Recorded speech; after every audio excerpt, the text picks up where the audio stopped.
દ્રશ્ય એક.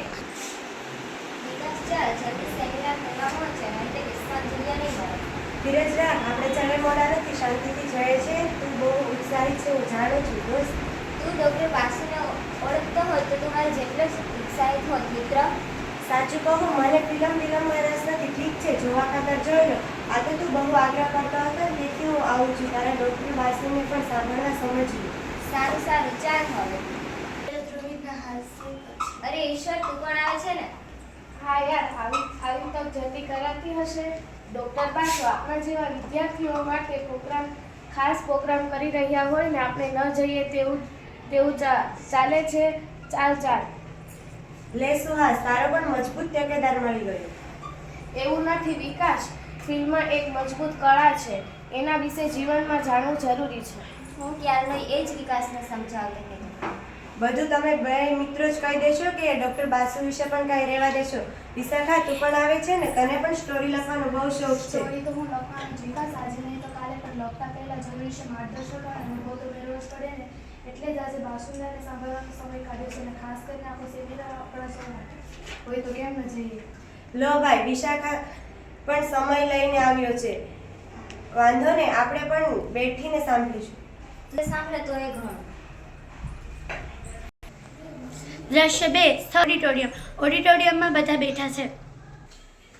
સૌને નમસ્કાર. આજના વિશિષ્ટ સેમિનારમાં ઉપસ્થિત વિખ્યાત ફિલ્મકાર ડૉક્ટર બાસુ શર્માજી,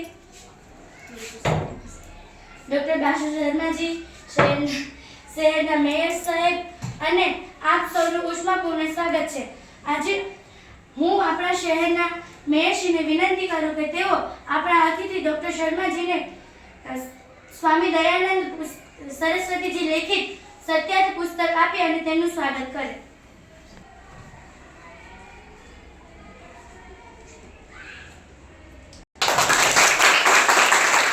હવે હું શહેરના માનનીય મેયરશ્રીને વિનંતી કરું કે તેઓ પ્રાસંગિક વાત કરે. આજે તારીખ 27 માર્ચ વિશ્વ રંગભૂમિ દિવસ નિમિત્તે યોજાયેલા ફિલ્મ સેમિનારમાં છેક મુંબઈથી આપણે આંગણે પધારેલા ડૉક્ટર બાસુ શર્માજી અને આપ સૌ શ્રોતા મિત્રો, આપ સૌ જાણો છો એમ ફિલ્મ પણ સાહિત્ય, સંગીત અને ચિત્રકલા જેવું જ સશક્ત કલા માધ્યમ છે. એની દ્રશ્ય શ્રાવ્યતાને કારણે એ પ્રેક્ષકો ઉપર વધારે પ્રભાવ પાડે છે. ફિલ્મ દ્વારા મનોરંજનની સાથે મનોમંથન કરવાની તક પણ મળે છે.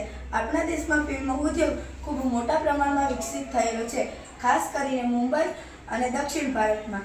હિન્દી ઉપરાંત દેશની અનેક પ્રાદેશિક ભાષામાં ફિલ્મો બને છે. આજે આપણે ત્યાં ડૉક્ટર બાસુ શર્માજી પધાર્યા છે, જે આ ક્ષેત્રના નિષ્ણાત છે. તેઓ સુપ્રસિદ્ધ ફિલ્મકાર, દિગ્દર્શક અને ફિલ્મ વિવેચક પણ છે. બાસુ સરની ફિલ્મો વિશે બોલતા સાંભળવા એ એક લહાવો છે. આપ સૌ આ નિરાંતે આ ક્ષણને માણો એવી શુભકામના.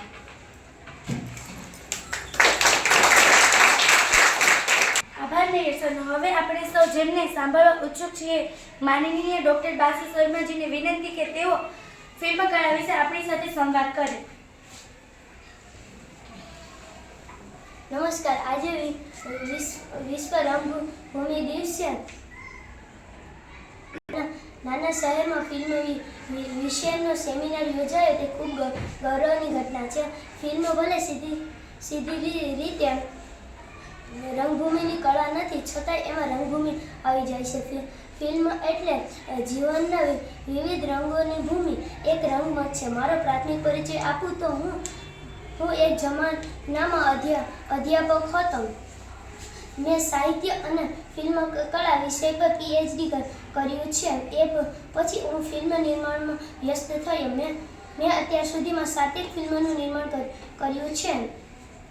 હાલ મારી 8મી ફિલ્મ જનનાયક બિરસા મુંડાના નિર્માણમાં હું વ્યસ્ત છું. ફિલ્મ વિશે હું માત્ર ભાષણ કરું એના કરતાં તમે મને સવાલ પૂછો અને હું તેના ઉત્તર આપું તો એમાંથી તમને સૌને વિશેષ અને વાસ્તવિક જ્ઞાન મળશે. નમસ્તે સર, હું સુહાસ. આપે હમણાં કહ્યું હતું કે હું અધ્યાપક હતો, તો તમે અધ્યાપન છોડીને શા માટે ફિલ્મ ક્ષેત્રમાં આવ્યા?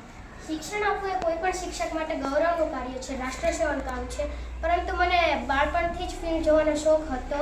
શાળા અને કોલેજના સમયમાં હું નાટકોમાં પણ ભાગ લેતો, એક પાત્રીય અભિનય અને એકાંકીઓ લખીને ભજવતો, પરંતુ એ સમયે આર્થિક તંગીના કારણે હું ફિલ્મ બનાવી શક્યો નહીં. પરંતુ જેવો હું અધ્યાપક બન્યો, મારા સપનાને પૂર્ણ કરવા થોડા જ વર્ષોમાં મેં ફિલ્મ નિર્માણમાં ઝંપલાવ્યું. અને એક વાત હું એ પણ સ્પષ્ટ કરું કે ફિલ્મ એ શિક્ષણનું જ માધ્યમ છે. શાળા ક્લાસરૂમમાં વ્યાખ્યાનો દ્વારા શિક્ષણ અપાય છે, જ્યારે ફિલ્મ દ્વારા આખા સમાજને અને રાષ્ટ્રને શિક્ષિત કરી શકાય છે.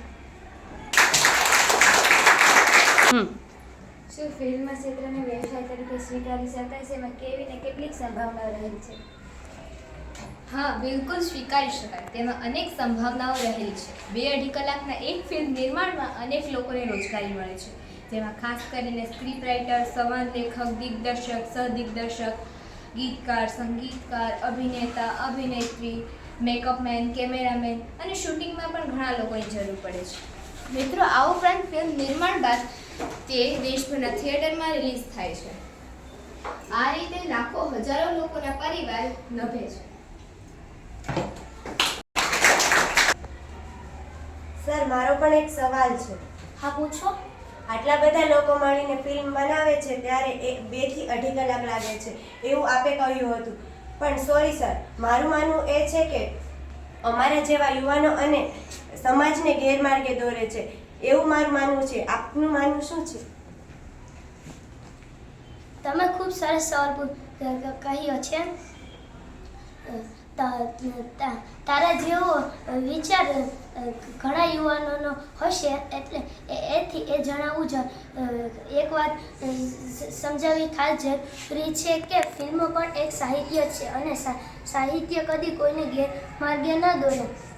ફિલ્મ કળા એક જ એવી કલા છે કે જેમાં બીજી કલાઓ સમાય છે. નાટ્ય, નૃત્ય, અભિનય, ગીત, સંગીત, આ બધું જ એમાં આવે છે. હા, એટલું ચોક્કસ ધ્યાન રાખવું જોઈએ કે ફિલ્મમાંથી આપણે શું ગ્રહણ કરીએ છીએ. અંધકાર અને પ્રકાશની જેમ દરેક ક્ષેત્રે બે પાસા હોય છે. કઈ દ્રષ્ટિકોણથી ફિલ્મ જોવો છો એના ઉપર આધાર રાખે છે. ભરેલો ગ્લાસ અડધો ખાલી છે એ જોવો છો કે અડધો ભરેલો એ તમારે જ નક્કી કરવાનું છે. એક્સક્યુઝ મી સર, તો શું ફિલ્મ જોવાની પણ કોઈ ખાસ સ્કિલ હોવી જરૂરી છે? હા, બિલકુલ. ફિલ્મ જોવામાં પણ સ્કિલ હોવી જોઈએ. જેમ આપણે પુસ્તક વાંચીએ છીએ એમાં પણ કૌશલ્ય હોય છે. વાંચન અને શબ્દ ભંડોળ સારું ન હોય તો પુસ્તકને યોગ્ય રીતે માણી ન શકીએ. એવું જ ફિલ્મનું છે. એમાંય કલાત્મક ફિલ્મો હોય એમાં તો દર્શક પક્ષે સારી સજ્જતા હોવી જોઈએ. ફિલ્મમાં જીવનનું જ નિરૂપણ હોય છે, જેમ નાટક અને નવલકથામાં હોય છે. પરંતુ ફિલ્મકાર જીવનની બધી જ બાબતોનું નિરૂપણ કરતો નથી. જેમ કે વાલ્મીકી રચિત રામાયણમાં રામનો 14 વર્ષનો વનવાસ 14 મિનિટમાં દર્શાવવો પડે છે. ફિલ્મ સર્જક મહત્વની બાબતોનું નિરૂપણ કરી અમુક બાબતોનો સંકેત આપી કથાને આગળ વધારે છે.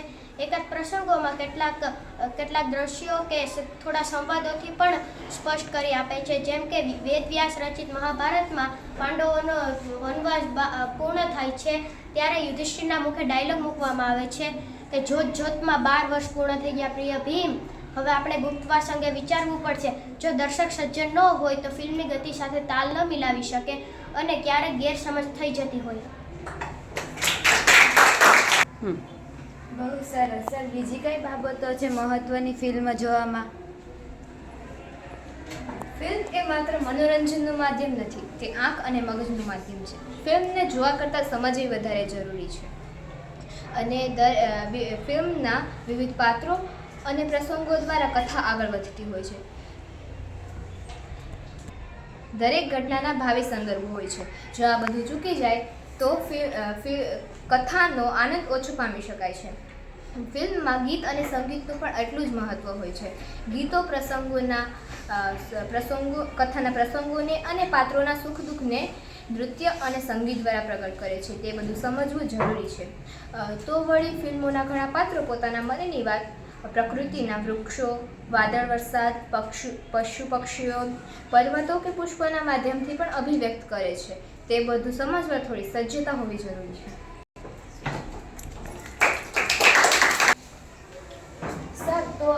સર તો પછી આ ફિલ્મમાં સમજવાની સજ્જતા કેવી રીતે કેળવી શકાય છે? વાહ, ખૂબ સરસ સવાલ પૂછ્યો. શું નામ છે તારું? ઈશ્વર.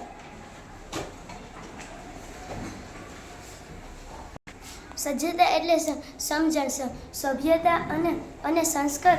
કોઈ પણ પરિસ્થિતિ પર સ્થિર રહીને ચિંતાને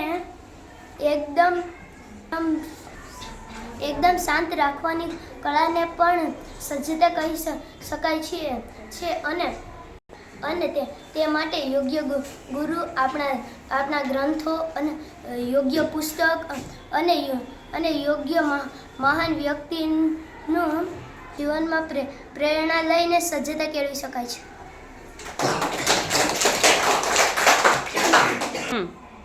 સર, અમને તમે એવી ફિલ્મો સૂચવી શકો છો જેમને ભાવક થવા સજ્જ મદદરૂપ થાય? જરૂર. હવે પછીના સેશનમાં હું સ્ક્રીન પર થોડી ખાસ ફિલ્મોના થોડા ખાસ દ્રશ્યો બતાવીને સમજાવવાનો છું, જેનાથી તમને ખ્યાલ આવશે કે ફિલ્મ કેવી રીતે જોવી અને સમજવી અને કેવી રીતે સજ્જ થવાય છે. તો હવે હું માનું છું કે ફિલ્મ નિર્માણ વિશેનું આપને પ્રાથમિક જ્ઞાન મળી ચૂક્યું છે. હવે મળીશું બીજા સેશનમાં.